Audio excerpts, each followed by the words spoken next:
प्रधानमंत्री नरेंद्र मोदी ने सरकारी योजनाओं के 100% कार्यान्वयन की आवश्यकता पर बल दिया। इसे वास्तविक सामाजिक न्याय और धर्मनिरपेक्षता का आधार बताया।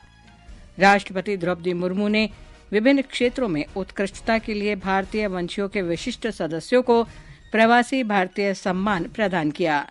रक्षा मंत्री राजनाथ सिंह ने कहा, सरकार मजबूत रक्षा औद्योगिक पारिस्थितिकी तंत्र बनाने के लिए परिवर्तनकारी नीतिगत सुधार कर रही है।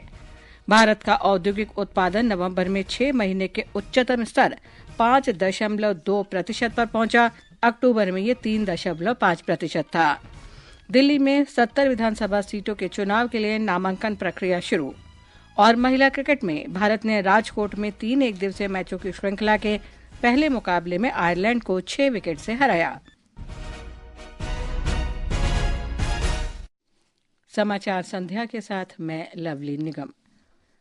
प्रधानमंत्री नरेंद्र मोदी ने सरकारी योजनाओं का 100% लाभ लोगों तक पहुंचाने की आवश्यकता पर बल दिया है। उन्होंने जोर देकर कहा कि सही सामाजिक न्याय और धर्मनिरपेक्षता के लिए ऐसा करना अनिवार्य है। श्री मोदी ने ये विचार प्रमुख उद्यमी निखिल कामत को दिए एक साक्षात्कार में व्यक्त किए।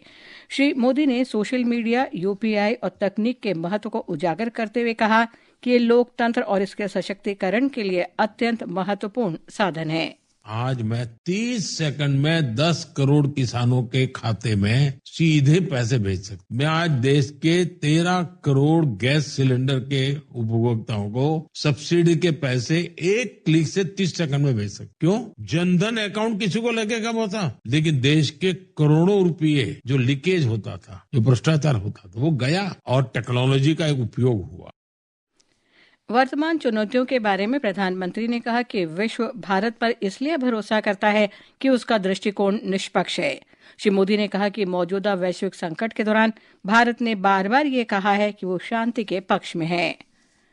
राष्ट्रपति द्रौपदी मुर्मू ने कहा है कि प्रवासी भारतीय वैश्विक समुदाय के सामने भारत की सही तस्वीर पेश करते हैं।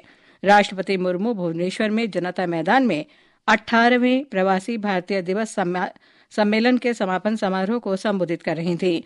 उन्होंने कहा कि भारतीय प्रवासियों ने चिकित्सा और प्रौद्योगिकी सहित सभी क्षेत्रों में उत्कृष्ट प्रदर्शन किया है। प्रवासी भारतीय दिवस has over the years become more than just an event. It is a platform where ideas converge, collaborations are forged, and the bonds between India and its diaspora are strengthened. राष्ट्रपति ने अपने संबोधन से पहले विभिन्न क्षेत्रों में उत्कृष्टता के लिए भारतीय प्रवासियों के प्रतिष्ठित सदस्यों को प्रवासी भारतीय सम्मान भी प्रदान किए। इस अवसर पर राष्ट्रपति ने विकसित भारत के संकल्प को दोहराया।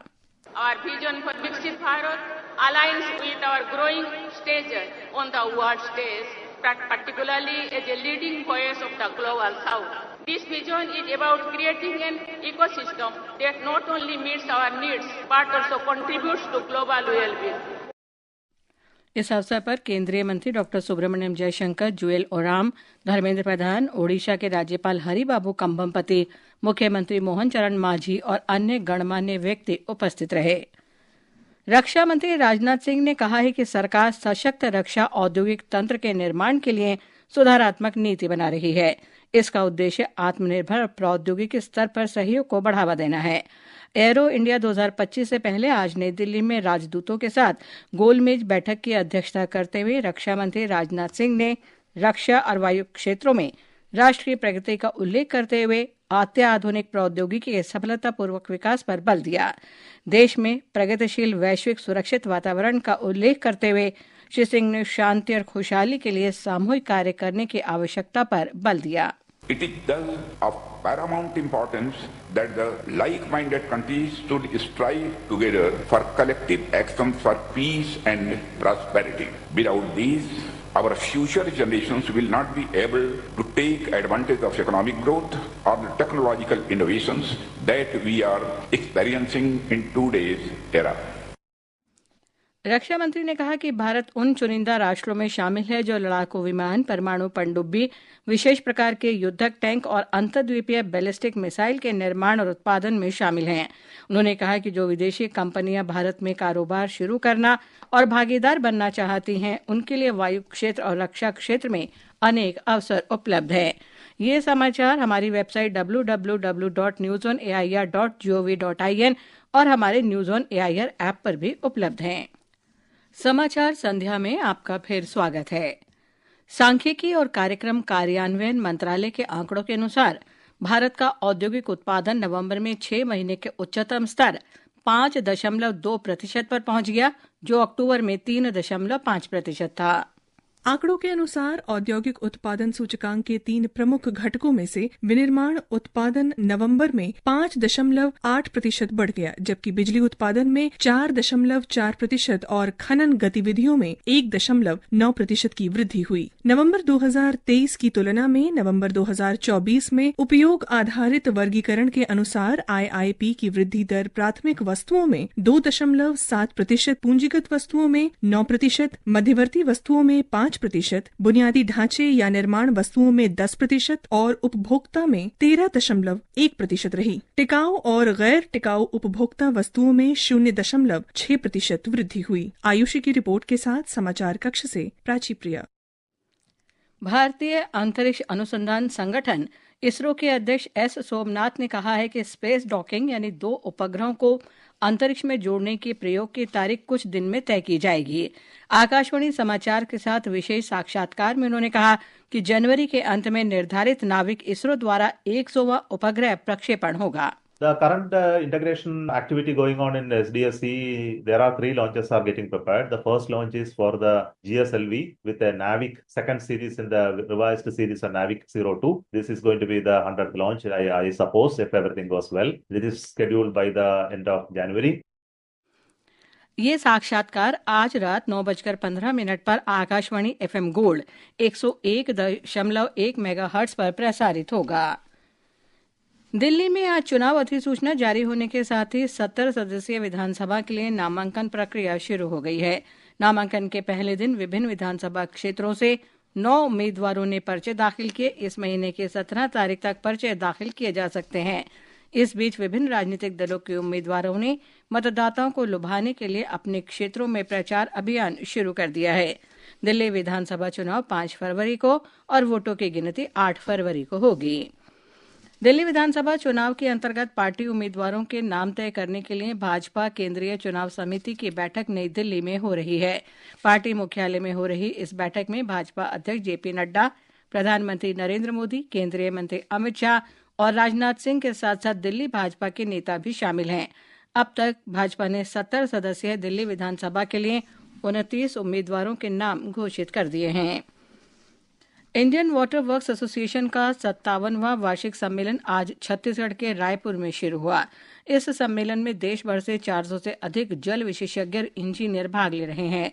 छत्तीसगढ़ के मुख्यमंत्री विष्णुदेव साय ने इस सम्मेलन का उद्घाटन किया। कार्यक्रम को संबोधित करते हुए मुख्यमंत्री ने कहा कि जल संरक्षण प्रत्येक व्यक्ति की जिम्मेदारी है। 3 दिवसीय वार्षिक सम्मेलन 12 जनवरी तक चलेगा। इस सम्मेलन का विषय जल 360 डिग्री है।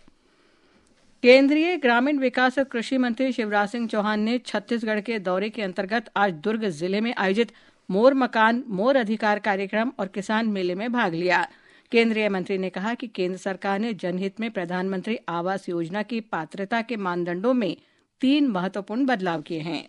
3 बड़े परिवर्तन संशोधन हमने और किए हैं आपकी मांग पर। लेकिन अब 2 पहिया वाहन होंगे तो भी उनको मकान मिलेगा, पात्रता की सूची में नाम जुड़ेगा। इसके साथ अब 15,000 तक की भी आमदनी अगर हर महीना होगी तो उनको भी मकान दिए जाएंगे, सूची में नाम जोड़ा जाएगा। और हमारे किसान भाई बहन, छोटे किसान जिनके पास 2.5 एकड़ तक सिंचित जमीन और 5 एकड़ तक असिंचित जमीन है, उनके नाम भी आवास की सूची में जोड़े जाएंगे।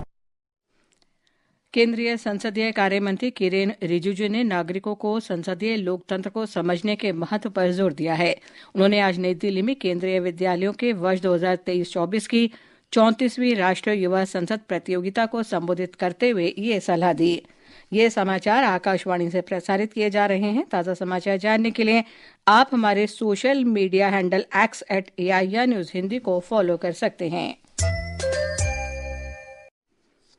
और अब समय है महाकुंभ की विशेष खबरों का।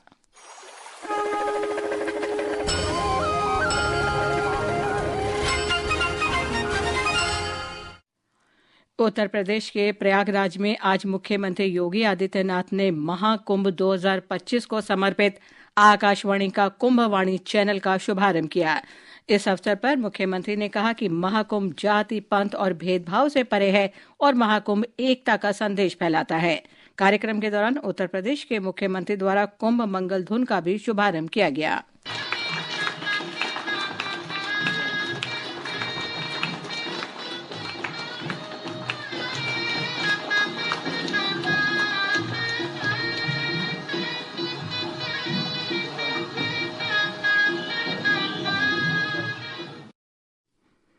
कुंभवाणी को 103.5 megahertz frequency news on AIR app और वेव्स OTT प्लेटफॉर्म पर सुना जा सकता है।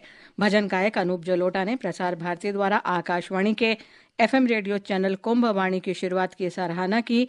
प्रयागराज में आकाशवाणी समाचार से बातचीत करते हुए श्री जलोटा ने कहा कि महाकुंभ 2025 का ये पावन अवसर 144 वर्षों के बाद आया है और FM चैनल बहुत अच्छी पहल है।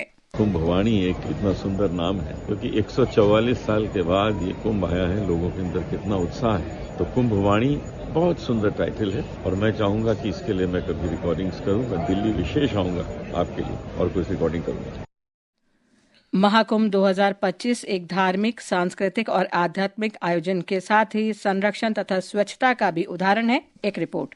राष्ट्रीय स्वच्छ गंगा मिशन के तहत महाकुंभ मेला क्षेत्र के लिए 152 करोड़ रुपए की लागत से विशेष स्वच्छता प्रबंधन उपाय किए गए हैं। मेला क्षेत्र में 28,000 से अधिक शौचालय बनाए गए हैं, जिसमें 12,000 फाइबर के और 16,000 प्री फैब्रिकेटेड स्टील के हैं। ये शौचालय पर्यावरण अनुकूल हैं और इनसे स्वच्छता भी सुनिश्चित होगी। श्रद्धालुओं और पर्यटकों की सुविधा के लिए 20,000 यूरिनल भी लगाए गए हैं। वहीं मेला क्षेत्र में कचरे के प्रभावी प्रबंधन के लिए 20,000 कचरा डिब्बे लगाए गए हैं, जो स्रोत पर ही कचरे को अलग करने में मदद करेंगे। कचरा संग्रहण और निष्पादन को अधिक सुचारू बनाने के लिए लगभग 38 लाख लाइनर बैग की भी व्यवस्था की गई है। अनुपम मिश्र के साथ आनंद कुमार, आकाशवाणी समाचार, प्रयागराज।